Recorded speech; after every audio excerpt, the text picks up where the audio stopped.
அருள்மிகு ஸ்ரீ மதனகோபால சுவாமி திருக்கோயில், மதுரை. தல வரலாறு. ஒருமுறை சிவன் மதுரையில் மீனாட்சியை திருமணம் செய்துவிட்டு, சுந்தரபாண்டிய மன்னனாக ஆட்சிப் பொறுப்பை ஏற்கும் முன் லிங்கம் வடித்து சிவபூஜை செய்கிறார். சிவன் தான் செய்யும் பூஜையின் போது தியானத்தில் ஆழ்ந்துவிடுகிறார்.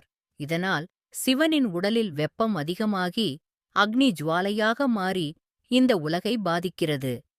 இதனால் பயந்த தேவர்கள் பிரம்மாவின் தலைமையில் விஷ்ணுவிடம் சென்று நடந்ததைக் கூறி இந்த உலகை காக்கும்படி வேண்டுகின்றனர்.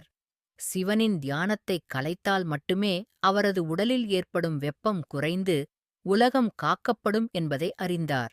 விஷ்ணு உடனே தன் புல்லாங்குழலை எடுத்து இசைக்கிறார். இந்த இசை என்னும் இன்ப வெள்ளம் சிவனின் செவிகளிலும் ஒலிக்க ஆரம்பிக்கிறது. இசைக்கு மயங்கிய சிவன் கண் விழிக்கிறார். தியானம் கலை